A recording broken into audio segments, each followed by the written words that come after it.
I work on my massive 14-page final season part 3 breakdown analysis, I want to discuss one of the worst misconceptions in the Attack on Titan fandom, and that is why Annie and Armin love each other. Because, good God, you cannot seemingly go anywhere without someone saying, "Gosh, why would Armin love Annie?"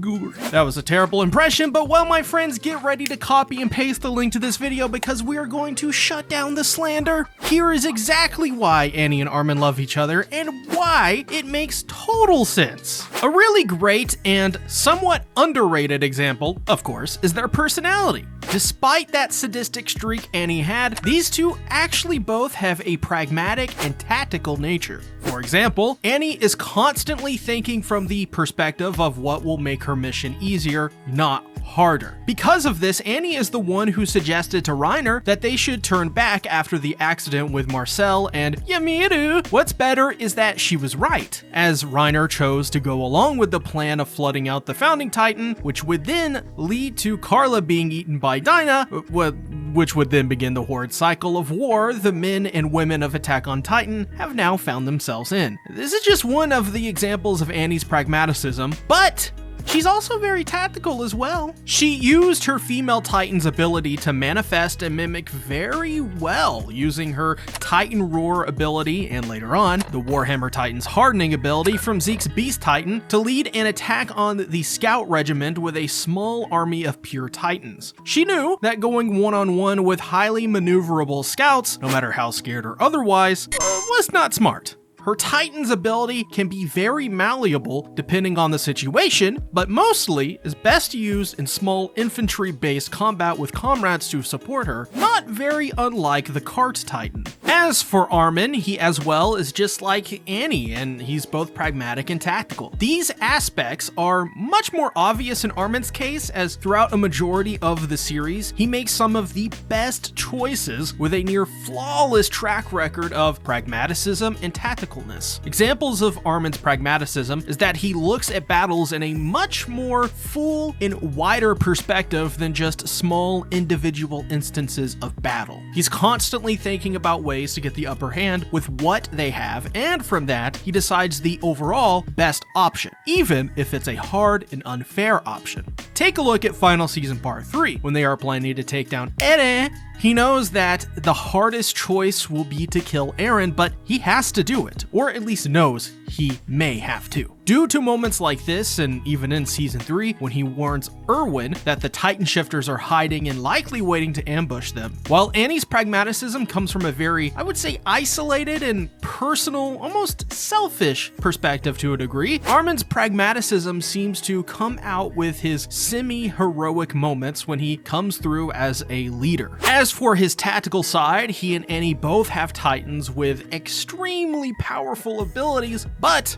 ultimately are limited to some degree compared to even Titans like the Cart Titan. Armin, while he can transform and level cities with the blast it creates, can't really use the Colossal Titan beyond that, and, some swiping as well. Swipe or no swiping? The reason for this is that it's constantly losing its mass and is incredibly clunky and unwieldy, being too slow to fight effectively. So because of this, like Annie, he realizes he must use his Titan in conjunction with a larger plan and goal. This is exactly why Armin used the Colossal Titan in Liberio and didn't do much beyond the initial transformation. Doing so, he was able to wipe out Marley's navy almost entirely outside of a few fleets, which, well, they would survive to fight another day. In my opinion, while Annie and Armin have so much in common, almost to an eerie degree, as you'll see later on, I think it's this nature within both of them that gives them a lot of commonality between the two. Armin is the only person really who could have figured out Annie was the female Titan, which is crazy because, the resemblance is a little uncanny. I mean, come on guys, that's Annie but with a slightly more stylish set of locks. Either way, it's fitting that the smartest man in Paradis would find out the smartest Titan shifter in Marley. How, romantic? Another part of the misconception is that Annie has been gone for years. Why is it now that suddenly Annie is back and just randomly in love with Armin with no provocation from Annie? Well, this is also explained pretty clearly in the show. While Annie was inside her crystal, she was only ever visited by two people. Her best friends, Hitch, who is boy crazy, and, well, Armin. The reason the two visited Annie and talked to her is because they were her friends and simply missed her. They wanted to speak with her and see her. But they also used it as a way to get things off of their chest for a kind of therapy. It helped them make sense of the crazy world around them, and it also helped Annie invaluably, even much more than it did Hitch and Armin. Because while inside the crystal, it was a living nightmare for her. Trapped inside a never-ending dream that would test Annie's mental fortitude as she bathed in the nightmare of her mind repeatedly for years. However, the two's ramblings didn't go to waste. The only thing during that time which Annie could look forward to was when Hitch and Armin would come to her and regale her with their days and troubles. This would help Annie tremendously as it was the only thing that kept her sane. And it also kept her up to date on the events happening while she was trapped. So, when Aaron finally broke all of the hardening, Annie was freed in relatively one piece. This allowed her to immediately get back into the fight and be a valuable tool for the Alliance's taking of Paradis's docks from the Jaegerists. However, it also means that all three of them were able to grow so much closer, even though Annie wasn't fully conscious. Due to this, the three might as well have just been spending years together, and because of that, Annie is beyond thankful for what those two did for her. They didn't need time to grow together because they already did. And if I were Annie in that crystal, well, I'd make out with both Hitch and Armin on the spot. Wait, that was weird to say. Forget about that part. However, the worst misconception that makes me consider my sanity is the one where people say it doesn't make sense for Armin to love Annie because she killed a lot of his friends and even enjoyed it. This is a dumb misconception. Literally anyone who says this to you, don't pay attention to them. They're lying or just not. They're dumb.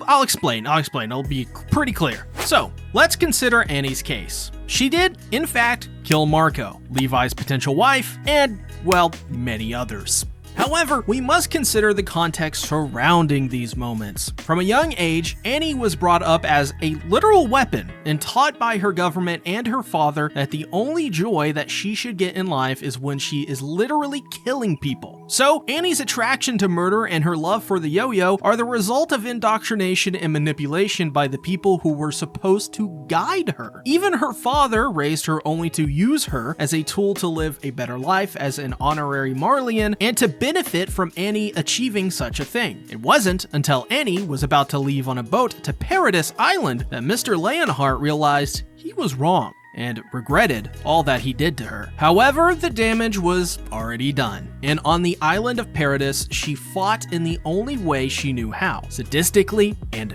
brutally. She also carried the entire mission on her shoulders as Reiner and Barclophagus would only sit back and wait until it was their time to intervene. During this time, Reiner would make the poor woman snap as she was made to kill Marco, even though she didn't want any part in doing so. Keep in mind, by this point, Annie hadn't even taken a life on Paradis Island. This clearly made her snap from the pressure she was under along with this moment. She even revealed later in the final season that she contemplated murdering Reiner in his sleep because of what he made her do. So it's not surprised she acted like a maniac.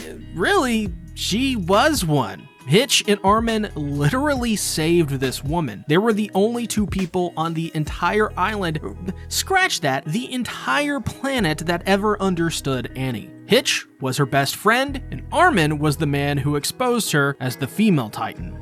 That's saying something. On the flip side, Armin isn't innocent either. In fact, he has the second highest kill count in the series, right behind Eren Yeager and Zeke Yeager, who carried out the rumbling, killing 20% of humanity in the initial rumbling attacks. When Armin transformed into the Colossal Titan in Liberio, he wiped out millions of innocent men, women, children, and soldiers, including nearly all of the Navy. Going by the logic of the initial misconception, Annie is the one who shouldn't love Armin, as he's the one who has killed so much more people than Annie could do in a lifetime. The truth is that both of them have killed their fair share of innocent people and friends, but that doesn't mean their relationship doesn't make sense. In fact, this fact actually emboldens their relationship and damn near solidifies all of these previous examples as a well-written and actually quite unique relationship. Think of it this way, no other people in Attack on Titan have a relationship like Annie and Armin do.